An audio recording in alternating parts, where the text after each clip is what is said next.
Welcome to Moo 159, the latest tech. And today we have five guests. Two of them are Moo members. One hasn't appeared yet. And we have some returning specialists and one, I guess I could say, newbie. No offense.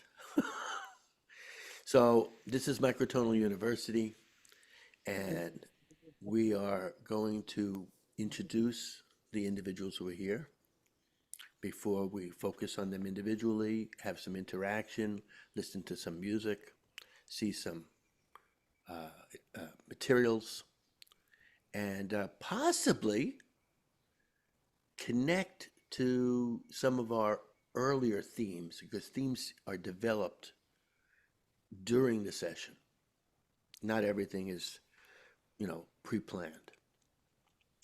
So with that in mind, Stephen Weigel, you've presented in the past, and you have a very intricate approach to how you're working your electronics. Can you, in a short spiel, tell us what's happening recently? Yeah, I'll try to keep it under 30 minutes.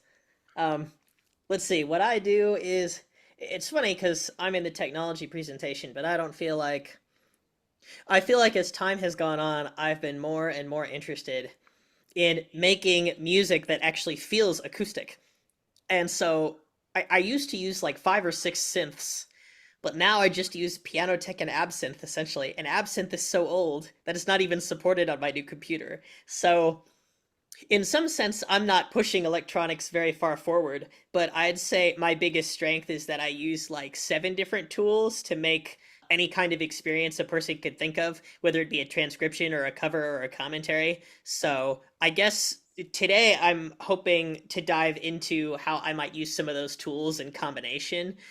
Essentially, Okay, that's kind of where I'm at. excellent. Thank you. All right, so with that in mind, let's start, Stephen, with your presentation. Hello. I think a lot of you know me. Most of you do. So I've been hosting the podcast Now and Zen, which I started with Sean here actually, and I'm forever grateful that he came up with the idea because the ball has simply continued to roll. So it's always fun to use Now and Zen to try and find new material and find new ideas. And it seems like microtonality sort of offers something practically endless in a way.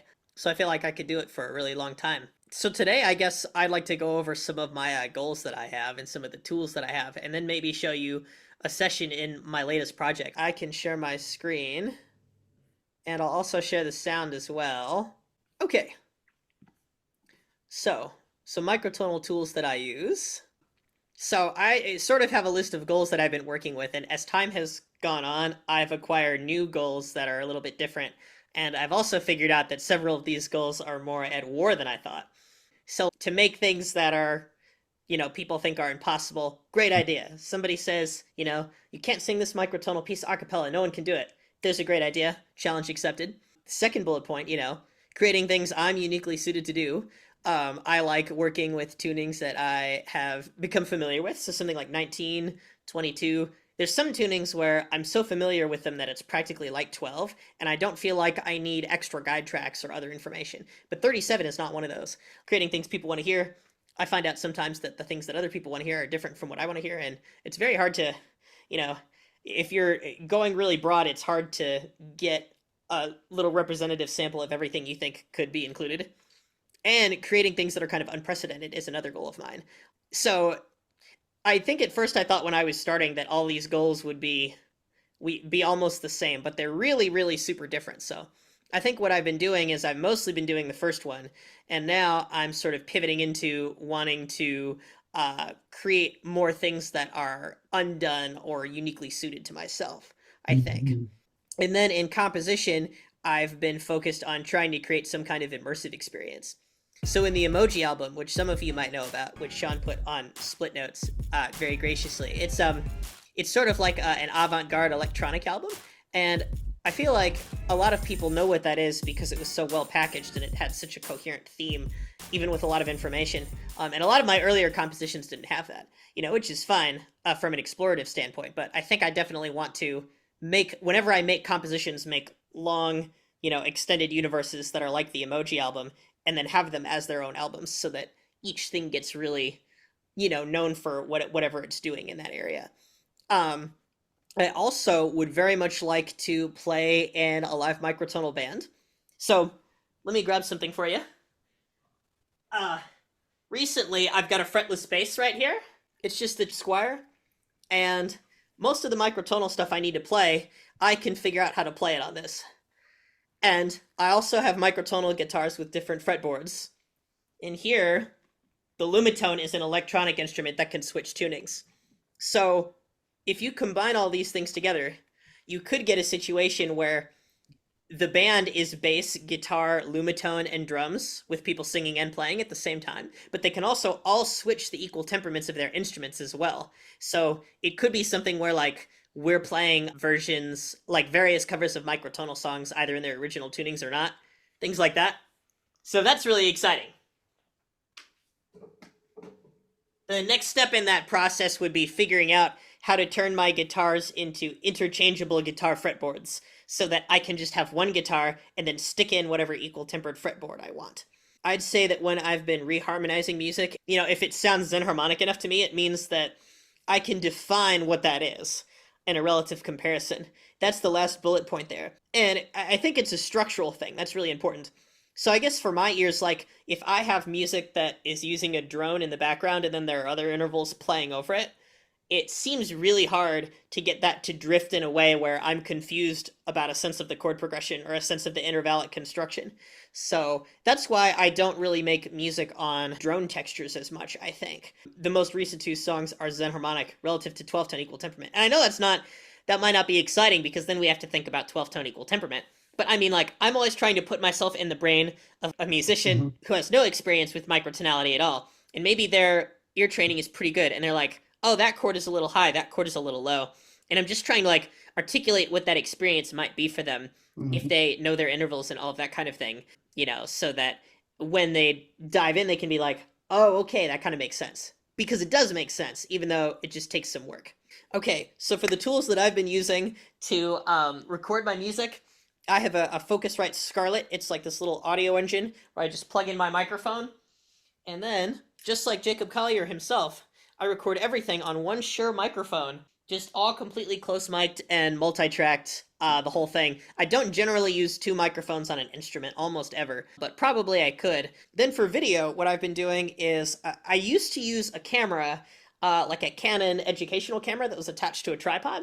But recently, with how good phones are becoming, my phone has become better in every way because the video looks better and somehow the video is also less space and it's easier to put on my computer. So I will just use my phone for everything, essentially, unless I want multiple camera angles. Now, there are some songs that are so hard that I use multiple camera angles and then I'll do like one section. And then when it's time to switch the angle, I can coordinate that with the moment where there's a cut and I'm actually not doing it all in one take. But I'd very much like to do certain sections of songs in one take. I use Reaper to record sounds, mix, and line up all the sound in the video. And I think that's really important because I think a lot of people might line things up with video software, but I don't want to do that at all because, frames are off of time and it's just so weird and it's not, like, my video software might not even render everything on time. Like, if I press play and it moves through, it might go, if I have like 40 screens layered there. So I don't want to line up anything in the video software. So I make sure everything is lined up in the audio software and export individual video tracks. And in Reaper, that's done in a very specific, weird way that I don't think is talked about very much. So it might be good for me to talk about it today as well. And then in HitFilm Express, another free software, I line up all of the videos. The composite shot is a window in HitFilm Express where you can layer the videos together. And the editor is where you put the composite shots all together. But most of what I'm doing is essentially just layering. So I can just do one long composite shot with everything I want to layer. And then on the exact frames that I want to move things around, I can decide what the screen size is and where it is and all of that stuff. So just those basic elements, which I think are really important. Another side note, there is actually one cover I've done with iMovie. During the pandemic, I covered Sean's song Gleam in 22 tone equal temperament without mixing it at all or knowing what I was doing. And I made a bunch of videos layered using iMovie, and iMovie is awful at that. And you can actually see in it if you watch it that I had to render it multiple times. And the videos that are rendered more are blurrier in the final product because I also didn't know anything about video quality. But then after that was over, I was like, oh, I should do this with real video software and kind of figure out how this works. So then that's why I started using HitFilm, and then I used it in my next cover, Dance of the Forest Lights by Zotla in 15 tone equal temperament. I also use Dorico for my microtonal notation software.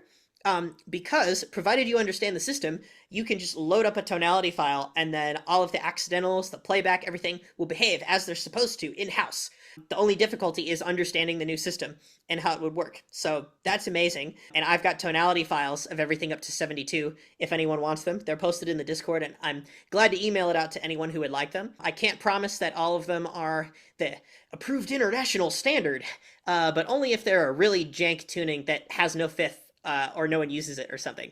Then as for synthesizers, I mentioned in the intro that I'm pretty much only using Pianotech and Absinthe, and actually Absinthe doesn't even work on this computer. So I have to use my old computer. I'm still trying to figure out a way to like move the files properly so that it'll work on this computer. But the thing that's really special about Pianotech is that it plays nice with the Lumitone, and the softwares are built for each other and designed with each other in mind. And then we were talking about dynamic retuning of scales earlier. I've been using Infinitone 2 for that, actually. I have Infinitone 1 on my old computer and Infinitone 2 on my new computer, and so it's weird and complicated. I would not recommend my workflow for anyone. Maybe the Reaper and HitFilm part, actually, I would recommend, but not the parts where like there are various softwares on different computers that are all at different updates, and it's very specific. And if my old computer updates, a bunch of things will crash and not work, so I have to keep it perpetually stuck on a very old version of itself. But yeah, that's essentially an explanation of the technology that I use. And this is just a small account of my collected instruments. There's probably some more that I'm missing, but I've got some microtonal guitars, and what I try to do is I try to collect instruments that have the potential to be fretless, because in my videos, I know that most instruments can be microtonalized if they aren't fretted out or quantized in some way.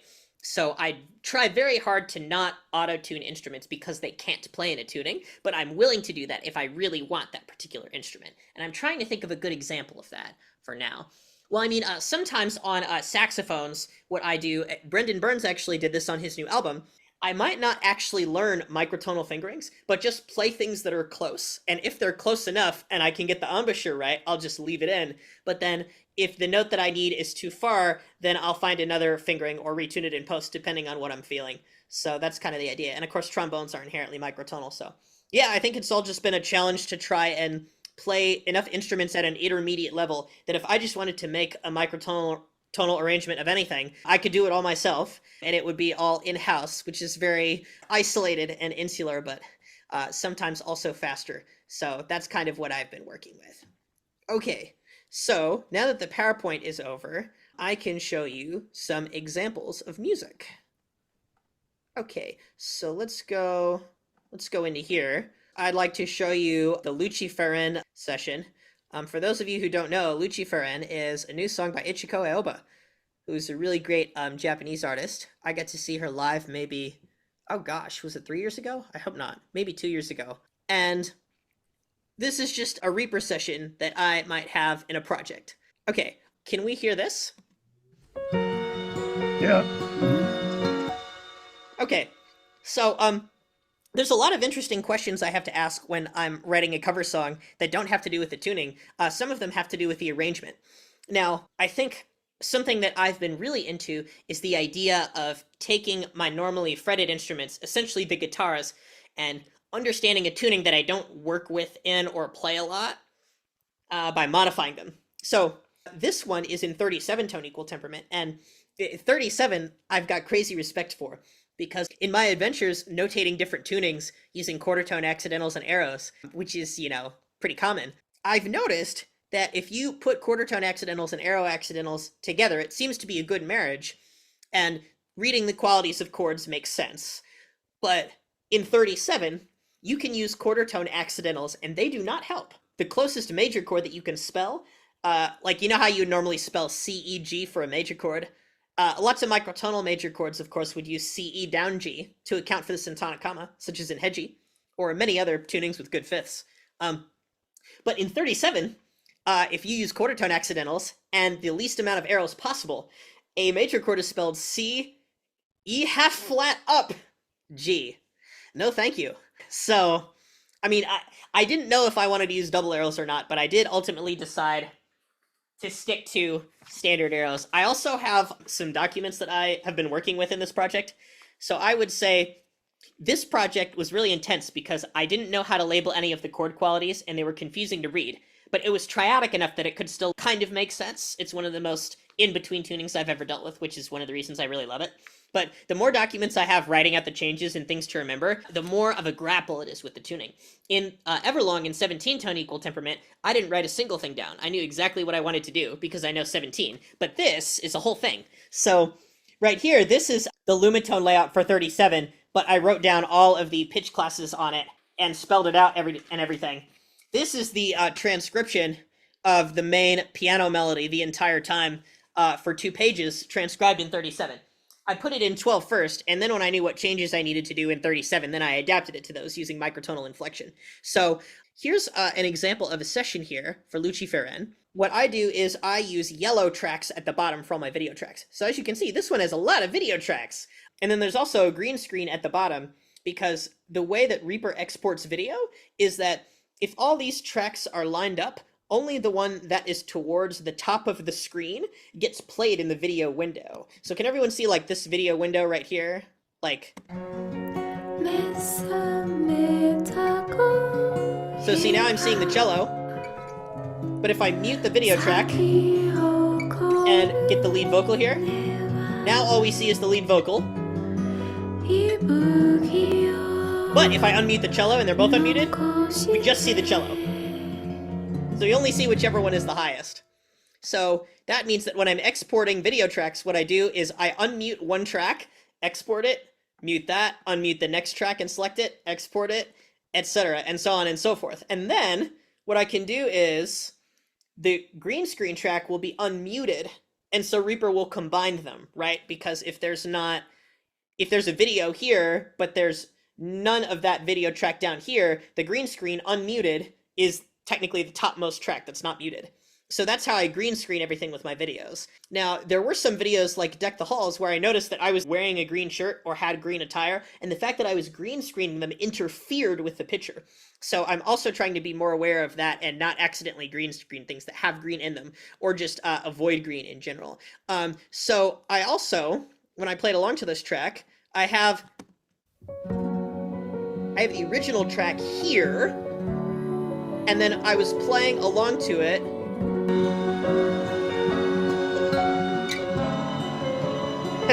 And here on the D chord is where you can really hear it's out of tune. And so I was playing along to this track with the piano part and the guitar part because those chords take an amount of time that seems pretty straightforward and easy. And it's sometimes quite hard to play with a track and hear yourself being really out of tune with it, even though you're playing the right notes. So I just kind of get used to how that sounds.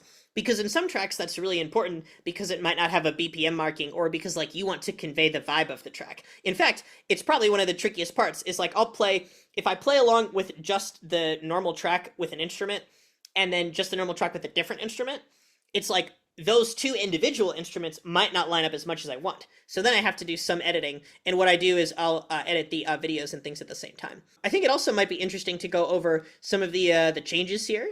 Let's see. In the first part, it's just switching between an F sharp major chord and a D chord, but there are interesting variants of those initial qualities. So like this first one here. I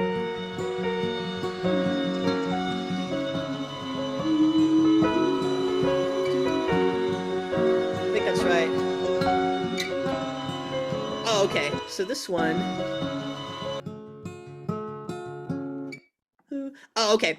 So here's the scoop. In this first part, there's like an F sharp chord, and then we go to a D chord, and all of the upper extensions, this is what I love about 37. If you stack all of the upper extensions of like normally diatonic notes above chords that you can have in sequence, In 37, it gets all messed up really fast, and the relationships aren't easily able to be described in like, I guess in other tunings, just like how you can notate like CEG with a down arrow like on the E, in those tunings, you might also neatly be able to describe something as either being fifths away or being tuned in thirds. But in 37, it's kind of this really nebulous mixture, and I love it. So I'm just going to describe it generally. So here, in this song, there's tons of wolf fifths. There's wolf fifths everywhere in a lot of the chords. So not all of them have the pure fifths. For this first part, you have an F sharp chord, like F sharp and then a C sharp down. So a wolf fifth there. And then the C sharp down carries over into this D. But F sharp to D is so wide that D to C sharp down sounds like a really high major 7. Then that chord sequence repeats again, but the next time C sharp down goes to a C half sharp. And so you have two things that sound like major sevenths, but they're actually different. So let me hum the C sharp note in question, like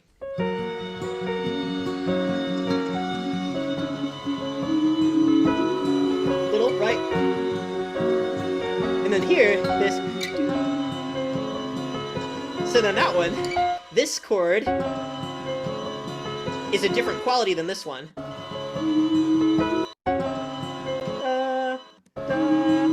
So you have different sevenths, right? So that adds more color into what would ordinarily be just a 2-chord vamp. I think it would be good to go over a certain section here and kind of compare it to the original. Nice little waltz section. It's sort of based in D minor.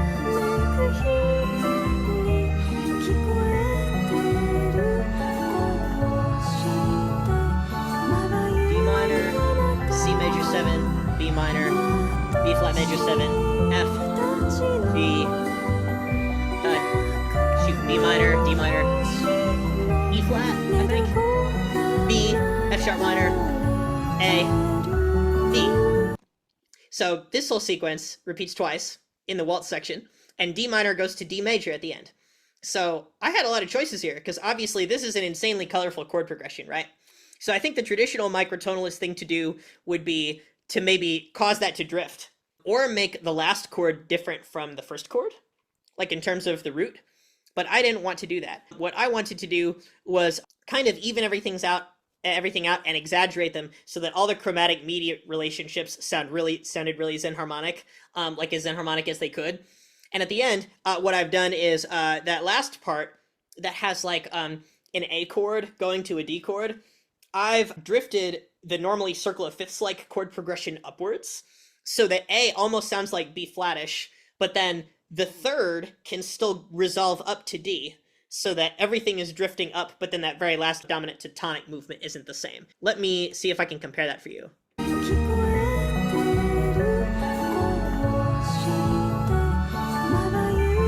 So there, compared to...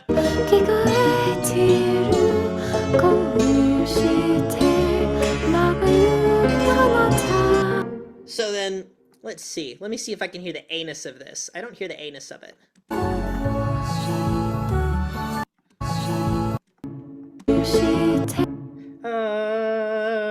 Right? You can kind of hear that? How that root is a little bit too high and it slides in. So that's like a classic sort of tonality flux relationship, I think.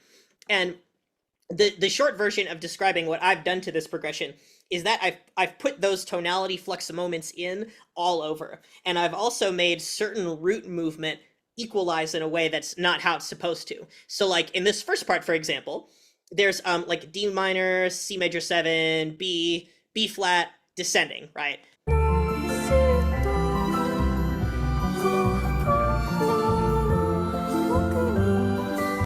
And now here, you can hear that it's a jank neutral second all the way down, and it's splitting stuff that's not supposed to be split. And also that the minor sevenths of the first note like will appear in the next chord, but it's such a high minor seventh that it can still get away with being sounding neutral seventhy. So the root, you can hear it in the dulcimer. So comparing that to this.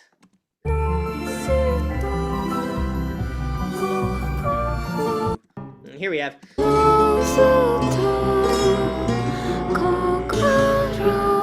now that last one is almost so low that it sounds more like A, right? So that's kind of nice. Through constructing the chords for this section that I wanted to be as weirdly related as possible, but still count as what they normally are in some sense, I discovered a chord that I really like. I don't know the exact quality, but it's like there's some chord that is not quite a major chord that has a seventh in it that's like so in between a neutral seventh and a major seven that I can kind of get away with hearing it as either, and it's scattered throughout this progression. So here, let me show you the full standard progression and then mine.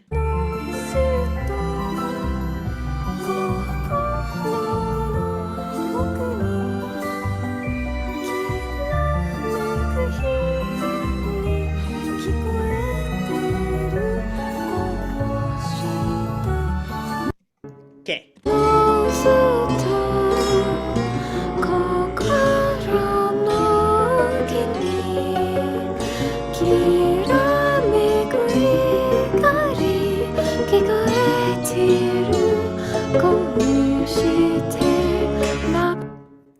So then here, this chord sounds E-ish, but it's normally an E flat. Da, da. We hear that D sharp, right, being in the E flat chord and then the B chord. I purposely made this E flat chord in 37 as high as possible so that that note would have to go down to the third in the B chord really dramatically, like this. It sounds almost like a semitone now, right? Like that. But yeah. Okay. So hopefully that is colorful enough for this part. Stephen, did you manually detune the lead vocal? Yes, I did, with Melodyne. Great. Now I have this, the hammered dulcimer, which I was using. I mostly had it play the bass line in the later section, but in the earlier section, I actually, after figuring out what I wanted, I figured out the right tuning for the dulcimer next, and then figured out the exact pairs of notes that could work in each of these particular chords, because it's so chromatic and colorful that the dulcimer is really, really restricted if it wants to play over the notes that are allowed in its particular chords. So, like, you can also see in the video during this waltz part, in the first time it goes around, that I'm, like, playing pairs of strings and frantically muting others to emphasize the tonality flux in between adjacent pitches. So that was a mouthful. I have taken notes, Stephen. Oh, boy. And, I don't know how much I could even cover now. But you definitely set off a number of sparks of recognition, of connection. And it's nice to see what you're doing. It's like a modern, to me, it's orchestration. Like even though orchestration used to be known as like knowing the instruments in the orchestra really well, that you know which ones to use at which time. Right. Now, you gave us the physical properties, but it's still so malleable in terms of what you actually can achieve. Now, one thing I noticed is you have a total reality of sound that is not necessarily shared. You may, in fact, hear differently from anybody else without getting into any technicalities of how you would describe how you hear. But certainly, verbal is not your problem. You are able I to hope not. explain difficult things. So, like I say, Stephen, I'm looking forward to chatting with you about some certain things. But anybody here want to ask him a question, ask Stephen, or respond to his presentation?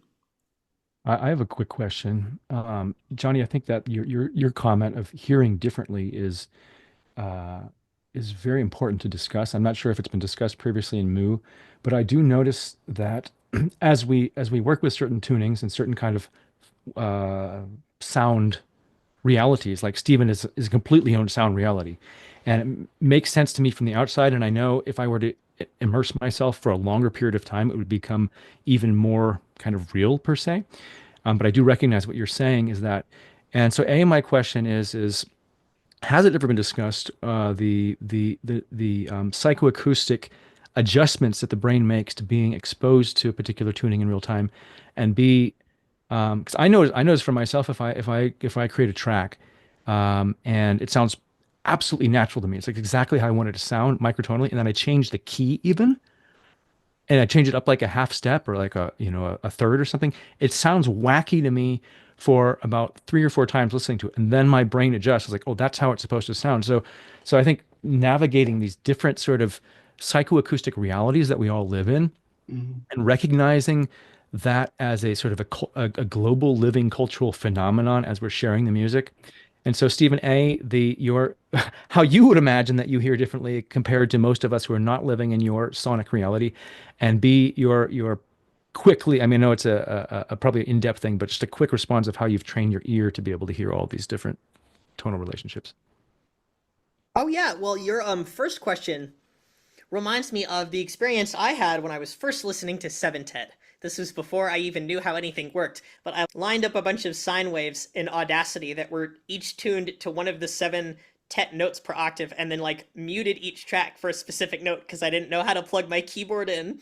And I had that exact same experience you described, where if like it started on C, I thought it sounded major like, and if it started on D, I thought it was minor like. But really, they were all just the same quality of neutral chord.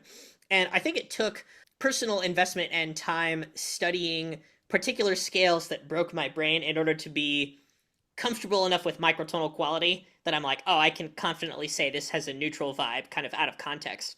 And actually, you asking A is really helpful too, because I think I use that on myself to discover chords that I feel like I have only scratched the surface of. So in Luciférine, the chord that I mentioned that is like a major triad, but the 7th sounds in between neutral and like a major 7th to me. That chord, when I played it in C, it sounded major 7thy, but when I played it on B flat, it sounded neutral 7thy. So the fact that I had that bias in that way told me that I haven't worked enough with this chord yet. And I think it's only something like 37 tone equal temperament that would even like lead me to discover something like that I haven't done yet, in a sense.